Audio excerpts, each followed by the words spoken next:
విజయవాడలో బీజేపీ కాంగ్రెస్ కార్యకర్తలు పోటాపోటీగా నిరసనలు చేపట్టారు. ఇరు పార్టీల కార్యకర్తలు వేర్వేరు డిమాండ్లు ఆరోపణలతో ఆందోళన నిర్వహించారు. దీంతో పోలీసులు భారీగా మోహరించారు.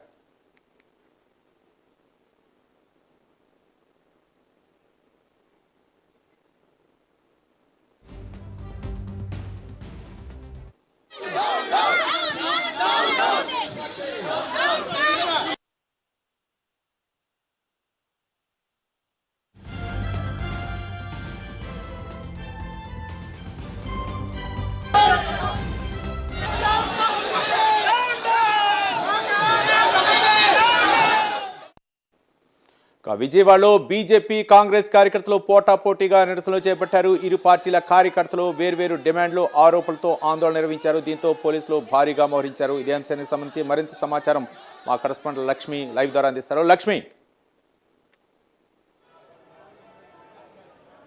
రవి, ప్రస్తుతం మనం విజయవాడలోని కాంగ్రెస్ పార్టీ కార్యాలయం వద్ద ఉన్నాము. బీజేపీ నేతలు ఒక్కసారిగా ఇటు కాంగ్రెస్ పార్టీ కార్యాలయం మీదకి దూసుకొచ్చిన పరిస్థితులు అయితే కనిపిస్తున్నాయి. ఈ నేపథ్యంలో ఇరు వర్గాలు, ఇటు కాంగ్రెస్ పార్టీ నేతలు, ఇటు బీజేపీ నేతలు ఒకరికొకరు ఇరు వర్గాలు కూడా దాడులు చేసుకున్నారు. కోడిగుడ్డులతో కూడా దాడులు చేసుకున్న పరిస్థితి మనం చూసాము. పోలీసులు చూడొచ్చు, పెద్ద ఎత్తున మోహరించి ఉన్నారు. ఇక్కడంతా కూడా వాళ్ళని వెళ్ళిపోమని చెప్పైతే చెప్తూ ఉన్నారు. వాళ్ళంతా కూడా ఇక్కడ కూర్చుని ఉన్నారు. చూడొచ్చు, మనం ఇక్కడ నిరసన కార్యక్రమం అయితే చేస్తూ ఉన్నారు. వీళ్ళంతా కూడా ఇక్కడ పెద్ద ఎత్తున నిరసన కార్యక్రమాలు చేస్తున్నారు. మనం కొంతమందితో మాట్లాడే ప్రయత్నం చేద్దాం. చెప్పండి, ప్రధానంగా మీరు ఇక్కడ ఎందుకు ఈరోజు ధర్నా చేయాల్సిన పరిస్థితి? ఏదైతే నిన్న మరి ప్రధానమంత్రిగా ఇంటిపైన దాడి చేస్తూ ఏదైతే నిరసన చేసి రాహుల్ గాంధీ, సోనియా గాంధీ వీళ్ళందరూ కూడా అనుచిత వ్యాఖ్యలు చేశారు.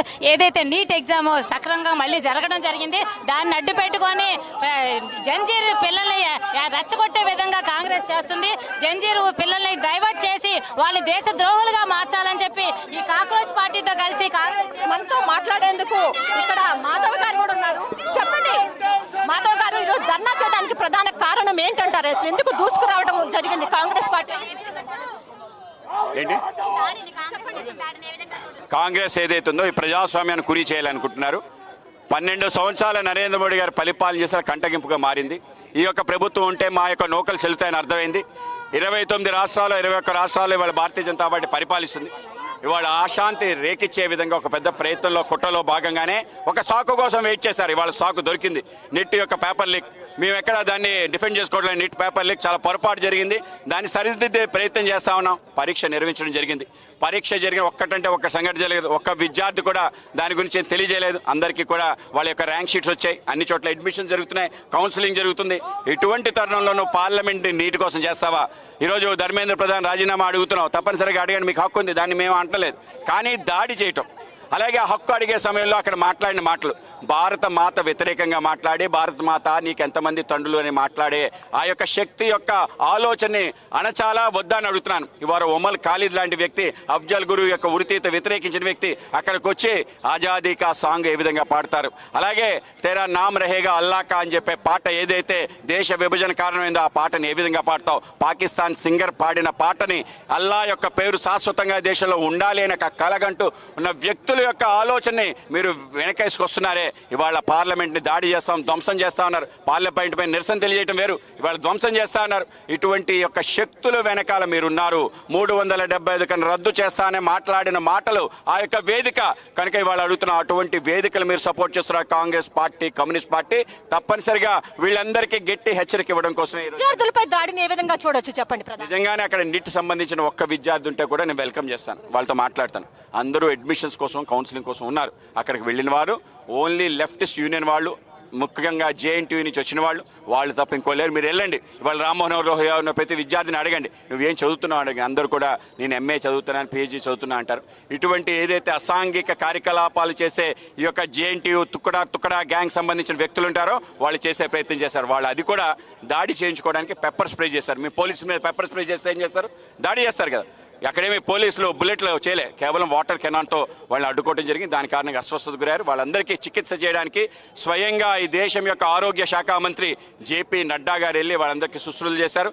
తప్పనిసరిగా ఇవాళకైనా కూడా మాట్లాడడానికి రెడీ, మీరు రండి, మాట్లాడడానికి మీరు సిద్ధం కాదు.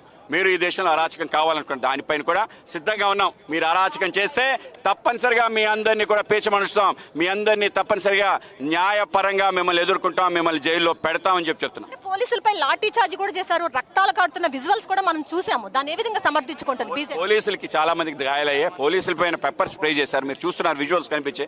చేస్తే లాఠీ చార్జ్ తీరా. ఇది సాధారణ. నేను కూడా స్టూడెంట్ డేస్లో లాఠీ చార్జ్ తినవాళ్ళమే.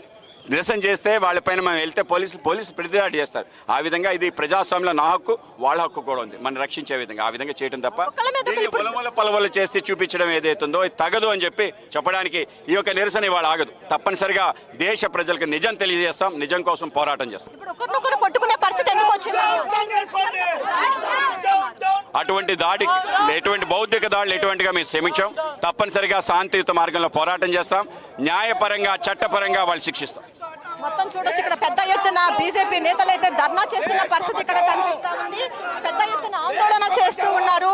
అయితే ఇటు పక్కన అయితే బీజేపీ నేతలు ఉన్నారు, అటు పక్కన చూసుకున్నట్లయితే మనకి ఇక్కడ కాంగ్రెస్ నేతలంతా కూడా ఇక్కడ కనిపిస్తా ఉన్నారు. ఇరు వర్గాలను కూడా చెదరగొట్టేందుకైతే పోలీసులు అయితే ప్రయత్నం చేస్తున్న పరిస్థితి మనకి ఇక్కడ కనిపిస్తుంది. చూడొచ్చు, ఇక్కడ అంతా కూడా బీజేపీ వర్గం ఉంది. అటు పక్కన చూసుకున్నట్లయితే మనకి కాంగ్రెస్ నేతలంతా కూడా అక్కడ మనకి కనిపిస్తా ఉన్నారు. ఒకరినొకరు అయితే వాళ్ళు దాడులు చేసుకున్న పరిస్థితి, కర్రలతో కొట్టుకున్నారు, కోడిగుడ్లు వేసుకోవడం జరిగింది ఒకరి మీద ఒకరు.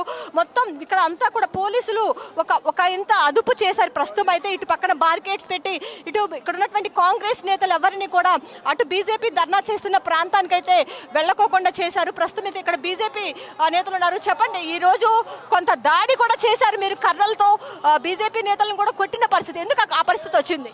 ఈరోజు మేము శాంతియుతంగా మా ఏఐసిసి రాహుల్ గాంధీ గారు ఏదైతే మాకు ఇది ఇచ్చారో, ఆల్ రాష్ట్రాలు ఏదైతే ఉన్నారో, ఆంధ్రప్రదేశ్ ఎన్ని రాష్ట్రాలు అయితే ఉన్నా అన్ని రాష్ట్రాలకి ఏంటంటే బీజేపీ వాళ్ళు వస్తారు, ముట్టడిస్తారు నా ఉద్దేశం. మేము శాంతియుతంగా మేము లోపల ఉంటుంటే బీజేపీ గుండాలు వీళ్ళందరూ వచ్చేసి కాంగ్రెస్ పార్టీ ఆఫీస్లో చొరబడి ఈ విధంగా దారుణంగా గుండాగిరి చేయడం అని మా ప్రీమిసెస్లో మా దాంట్లో మేము ఉంటే మేము బయటకు కూడా కదలా. మా యూత్ కానివ్వండి, మా కాంగ్రెస్ వాళ్ళు కానీ ఎవరు కూడా బయటికి రావడం కుదరలేదు. వాళ్ళు మీదకి చొరబడి, వందల మంది మీదకి చొరబడి మా వాళ్ళు దగ్గర ఎంతమంది ఉంటే 100 రివర్స్ అయ్యి ఈ విధంగా చేయడం మా కుర్రోళ్ళకి కానీ, ఏదైనా కానీ యూత్ కాంగ్రెస్ కుర్రోళ్ళకి కానీ, వాళ్ళకి కానీ టైల్స్ తగిలి చాలా ఇబ్బంది పడిందండి. చూడొచ్చు, మన కాంగ్రెస్ పార్టీ కార్యాలయం వద్ద ఉన్నాము. వీళ్ళైతే ఇక్కడ అంతా కూడా ఇక్కడ నిరసన కార్యక్రమాలు అయితే చేపడుతూ ఉన్నారు. ఒక పక్కన బీజేపీ, ఒక పక్కన కాంగ్రెస్ అయితే ఇక్కడ హోరాహోరీగా నినాదాలు చేసుకుంటూ నిరసన కార్యక్రమాలు చేస్తున్న పరిస్థితి మనకు కనిపిస్తా ఉంది. Ravi, right, thank you Lakshmi.